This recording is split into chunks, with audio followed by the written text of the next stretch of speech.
ঘুরে ঘুরে আয় রে মেঘ নিয়ে বৃষ্টি বাদল, ধরার বুকে পড়বি ঝরে ভিজবে ধরার আঁচল। ঘুরে ঘুরে আয় রে মেঘ নিয়ে বৃষ্টি বাদল। দাদা, দামোদর কাকা, তোমরা এটা কি করছো? কানাই, প্রশ্ন করিস না, সামনে বাঁশ পড়ে আছে, তুইও তুলে নে আর শুরু কর। কিন্তু দাদা, এভাবে বাঁশ কেন ঘোরাচ্ছ সেটা তো বলো। কানাই, বর্ষা ঋতু চলে গেল কিন্তু বৃষ্টি হলো না। আমরা আবার মেঘকে ঘোরাচ্ছি যাতে বৃষ্টি হয়। কাকা, এভাবে ঘুরে ঘুরে আসতে বললে কি বৃষ্টি আসে? তা বলতে পারবো না কানাই, কিন্তু ছোট থেকে শুনেছি যে এইভাবে বাঁশ ঘোরালে আর এই ছড়াটা বললে মেঘ ঘুরে ঘুরে আসে আর বর্ষাও হয়। কি দামোদর কাকা, এসব কি বলছো? এভাবে বাঁশ ঘোরালে মেঘ কি করে আসতে পারে? দেখ কানাই, যদি আমাদের সাহায্য করতে চাস তাহলে বাঁশ তোল, আর দামোদর কাকা যেমন বলছে তেমন কর, না হলে চুপচাপ দাঁড়িয়ে থেকে দেখ আর কোনো প্রশ্ন জিজ্ঞেস করিস না।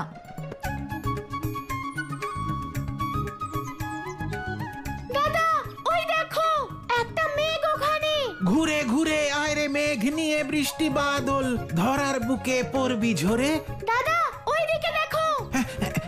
ঘুরে ঘুরে আয় রে মেঘ নিয়ে বৃষ্টি বাদল। দাদা, ওই যে মেঘ, ওই দেখো। কানাই, কোথায় মেঘ? দাদা, ওটা পায়রার ঝাঁক ছিল। আমি ভেবেছি মেঘ। পায়রার ঝাঁক? কানাই দাঁড়া তুই, আমি তোকে দেখাচ্ছি মজা। আরে আরে আরে দাদা, আমার পিছনে ছুটে কোনো লাভ হবে না। ওই মেঘের পিছনে ছোট আর ছড়া বলতে থাকো দাদা, বলো বাঁশ ঘুরিয়ে। কাকা, তুমি ঠিক বলছো তো? এইভাবে বাঁশ ঘোরালে বৃষ্টি আসে তো? বলরাম, সেটা তো আমিও জানি না, তবে গ্রামবাসীদের বলতে শুনেছি যে এভাবে বাঁশ ঘোরালে আর ওই ছড়াটা বললে বর্ষা হয়। তবে গ্রামবাসীদের বলতেই শুনেছি, কিন্তু আমরাই তো প্রথমবার করছি। চলো চেষ্টা করি।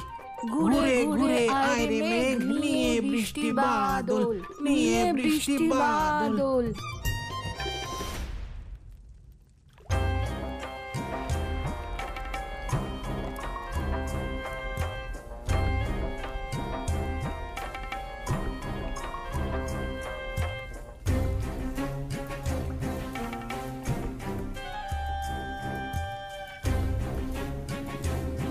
আচ্ছা ভগবান, আমি ঠিক বুঝতে পারছি না, ওদিকে আমাদের মাথার উপর এত বড় সংকট আর আপনি এখানে মৎস্যদের সাথে খেলা করছেন।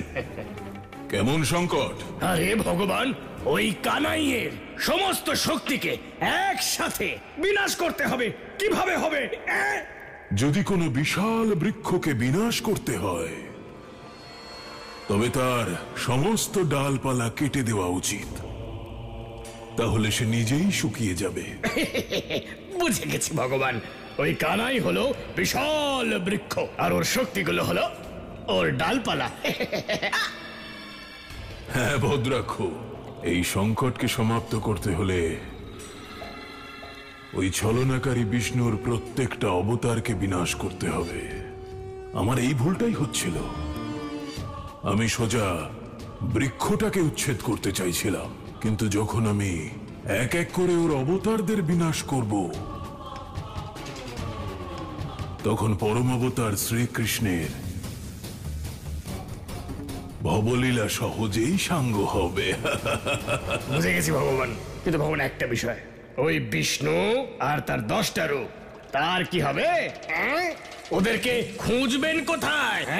এইভাবে অন্ধকারে তীর চালিয়ে যাবেন? না না না না ভদ্রাক্ষ, এবার আমার অন্ধকারে তীর নিক্ষেপ করার কোনো আবশ্যকতা নেই।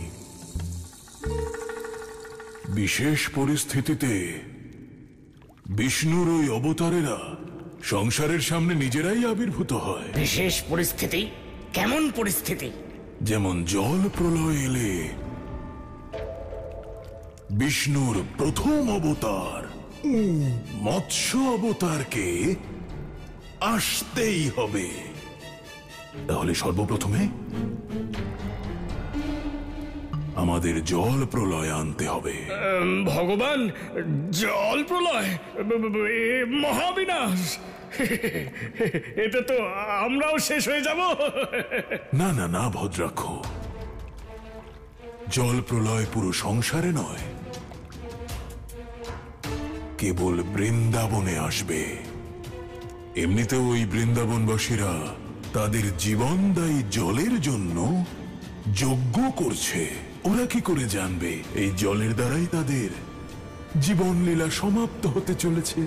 আচ্ছা ভগবান, ঠিক আছে, এই মহাপ্রলয়ের পরিকল্পনা বুঝতে পেরেছি, কিন্তু এই জল প্রলয় আসবে কিভাবে?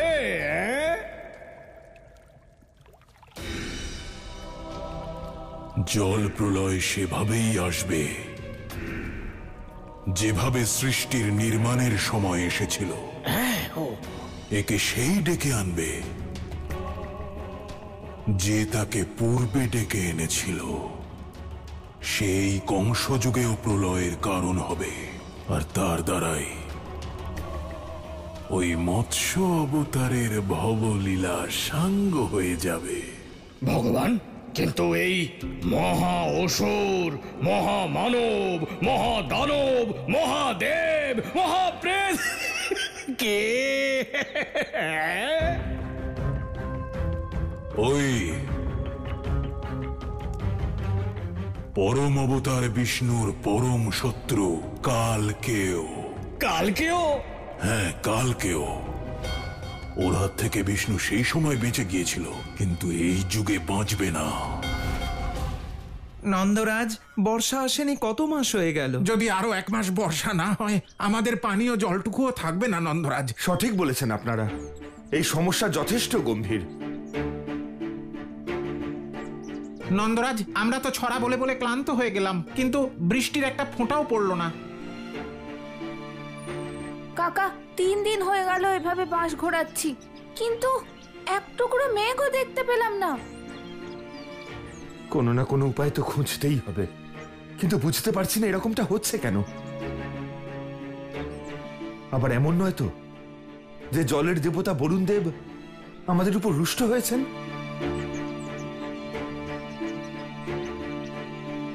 বাবা, বরুণ দেব আমাদের উপর রুষ্ট কেন হবেন? আমরা নিজেরাই কর্মের দ্বারা পরিবেশকে দূষিত করে দিয়েছি। এই যে বর্ষা হচ্ছে না, তার কারণ আমরা নিজেরাই। কানাই, বৃষ্টি হওয়া তো ঈশ্বরের হাতে, বৃষ্টি না হওয়ার কারণ আমরা কি করে? এমনটা আবার নয় তো পূজা অর্চনা করতে গিয়ে আমাদের কোনো ভুল হয়েছে? কাকা, বিষয়টা পূজা অর্চনার নয়, এটা দূষণের ফল। যদি আবহাওয়া ঋতুর অনুকূলে থাকে, তাহলে সময় মতোই বর্ষা হবে। কানাই, তুই আমার ভাই হলেও মাঝে মাঝে তুই বুদ্ধিমানের মতো কথা বলিস। এটা তো আমি ভেবেই দেখিনি। কিন্তু এটাই হচ্ছে দাদা, গৃহ নির্মাণের জন্য আমরা কত গাছ কেটে ফেলছি, জল তো সঞ্চয় করি না, আর ফসল কাটার পরে খেতে আগুন লাগিয়ে দিই। এর ফলে গরম বায়ু আকাশে যায় আর ঋতু বদলে যায়। কানাই, গরম হাওয়ায় ঋতু বদলে যায়? হ্যাঁ দামোদর কাকা, গুরুদেব আমাকে বলেছিলেন যদি ঋতু বদলে যায়, তখন আর গ্রীষ্ম, বর্ষা, শীত কোনোটাই সময় মতো হয় না। আর আমরা এক ফোঁটা বৃষ্টির জন্য বাঁশ ঘুরিয়ে ছড়া বলতে থাকি। তাহলে এটাই বর্ষা না হওয়ার আসল কারণ? হ্যাঁ কাকা, আর আমরা ভাবি যে আমাদের পূজা অর্চনায় ভুল হয়েছে, তাই দেবতারা রুষ্ট হয়েছেন।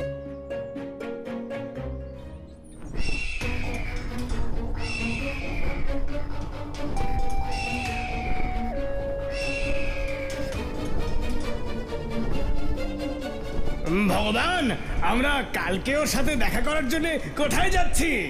আমরা যাচ্ছি সুতল। সুতল।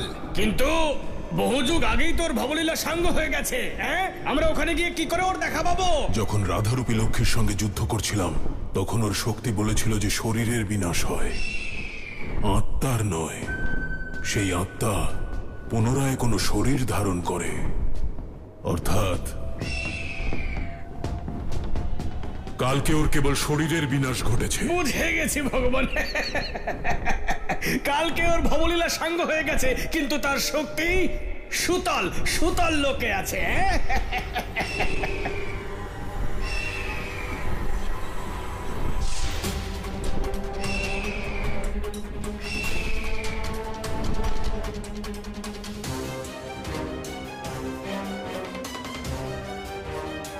কালকেও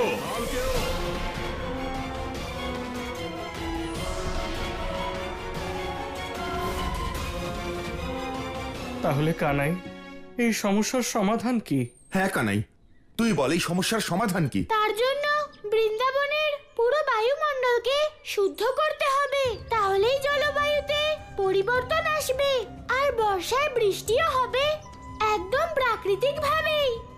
তবে ততদিন আমাদের বর্ষার জন্য অপেক্ষা করতে হবে। কিন্তু বায়ুমণ্ডল শুদ্ধ হবে কি করে? বাবা গুরুদেব বলেছিলেন যে যজ্ঞ করা হলে বায়ুমণ্ডল শুদ্ধ হয়। কিন্তু যজ্ঞের সঙ্গে বর্ষার কি সম্পর্ক কানাই? যজ্ঞ করলে বৃষ্টি কি করে হতে পারে? কানাই সত্য বলছে।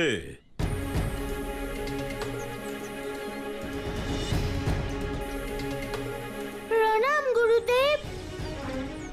যজ্ঞে যে আহুতি দেওয়া হয়ে থাকে, যেসব সামগ্রী প্রদান করা হয় তাতে বায়ুমণ্ডল শুদ্ধ হয়, আর বায়ুমণ্ডল শুদ্ধ হওয়াতে ঋতুচক্র ভারসাম্য পায়, আর ঋতুচক্র ভারসাম্য পেলে বর্ষা তার সঠিক সময়ে নেমে আসে। গুরুদেব, আপনি যেমন বলবেন আমরা সেরকমটাই করব। বৃন্দাবনবাসীগণ, যদি মানুষ পরিবেশের খেয়াল রাখে, তাকে দূষিত না করে, তবে জলবায়ু পরিবর্তনের সমস্যার সমাধান নিজে থেকেই হয়ে যাবে, আর এই পৃথিবীতে অনেক জীবের জীবনও সুরক্ষিত থাকবে। তাদের মধ্যে আমরা আছি, মানুষেরা।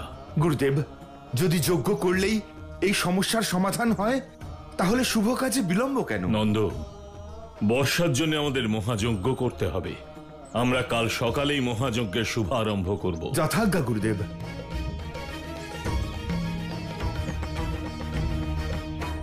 কালকেও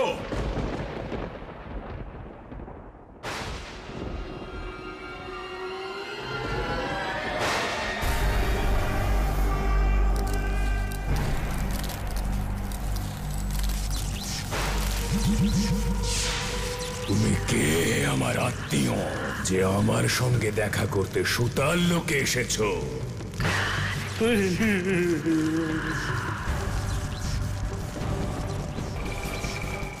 কালকেও এত ভালোবেসে এত যুগ পরে কে আমাকে ডাকছো? কে তুমি? আমি অসুররাজ ভগবান কংস তোমাকে আমার সঙ্গে নিয়ে যেতে এসেছি, কারণ কেবল তুমি এখন আমায় সাহায্য করতে পারো। কংস, আমার শরীরের বিনাশ তো অনেক আগেই হয়েছে, আর সেই সময় থেকেই আমি এখানে রয়েছি।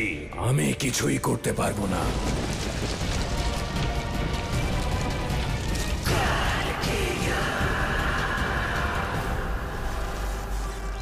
না কালকেও, তুমি আমায় সাহায্য করতে পারো, কারণ যে জল প্রলয়ে ওই বিষ্ণু মৎস্য অবতার ধারণ করে তোমাকে আর তোমার রাজত্বকে শেষ করেছিল, তার প্রতিশোধ নেওয়ার সময় এসে গেছে।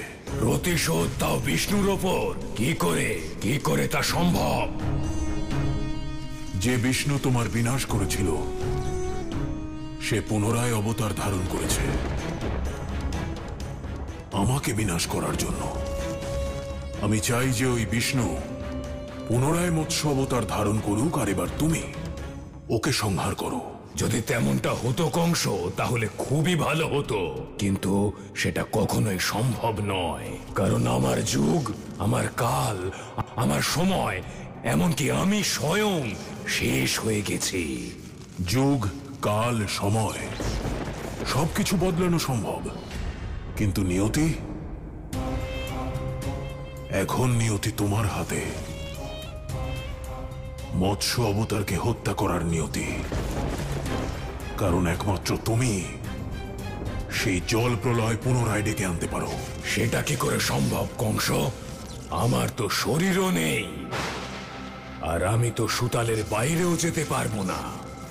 সে চিন্তা তুমি করো না, আমি ভগবান, ভগবান কংস তোমাকে এমন শরীর দেব যার কল্পনা তুমি করতেও পারছো না, যা পেয়ে তোমার আত্মা ধন্য হবে আর তোমার শক্তি 10 গুণ বেড়ে যাবে।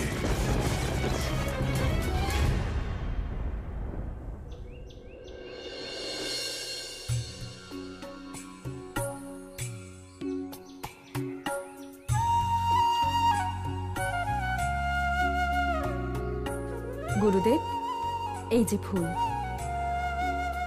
দুধ আর ঘি।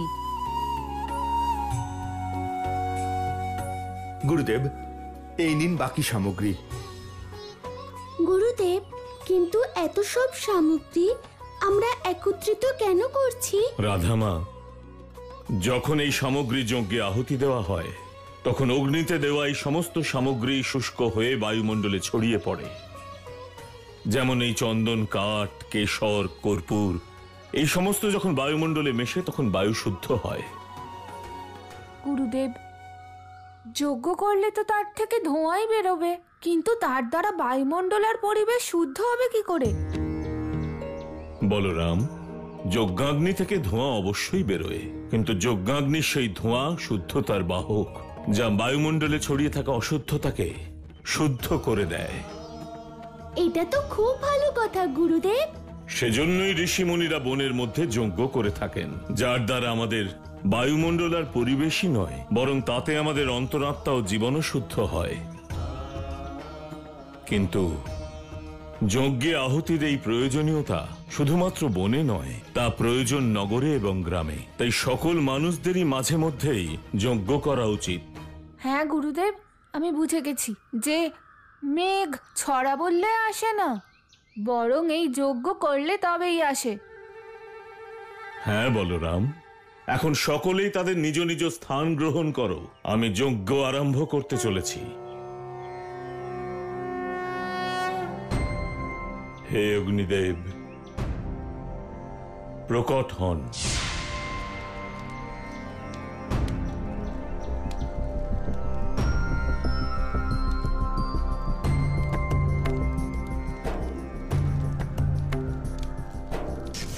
ভদ্রাক্ষ, না ভগবান। ভদ্রাক্ষ, হ্যাঁ ভগবান।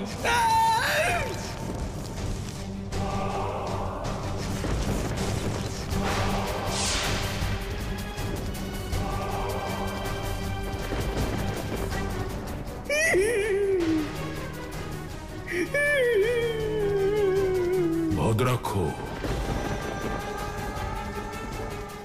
তোমাকে একটা সুবর্ণ সুযোগ দিচ্ছি।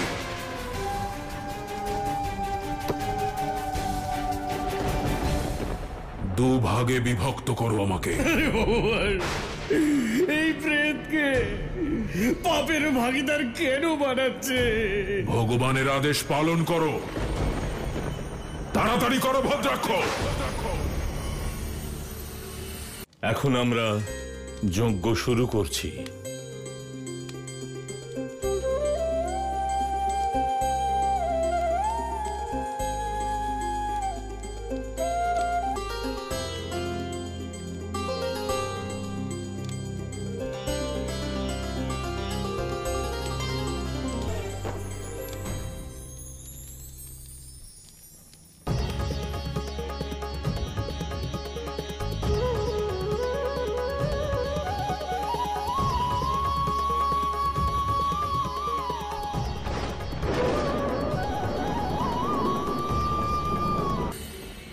কংসায় নমঃ, ওম কংসায় নমঃ, ওম কংসায় নমঃ।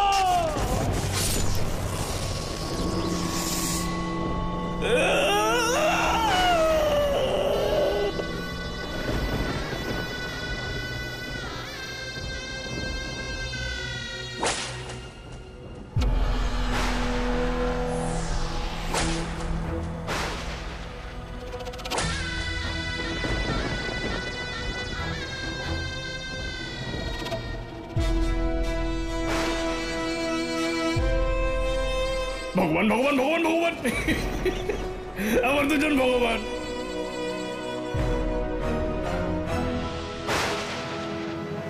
কালকেও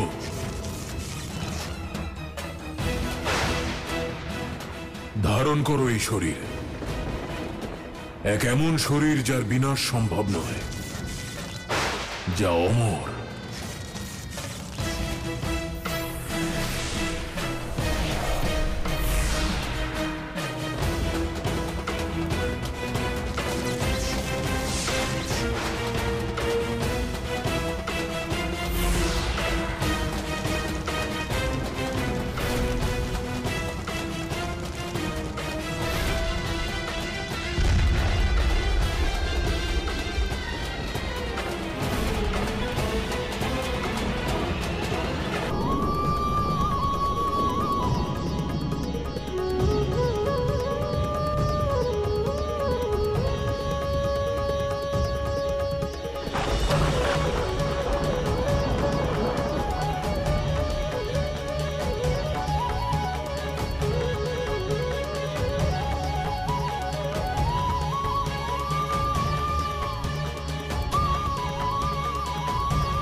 যজ্ঞ সফল হয়েছে, বর্ষা অমৃত দান করছে।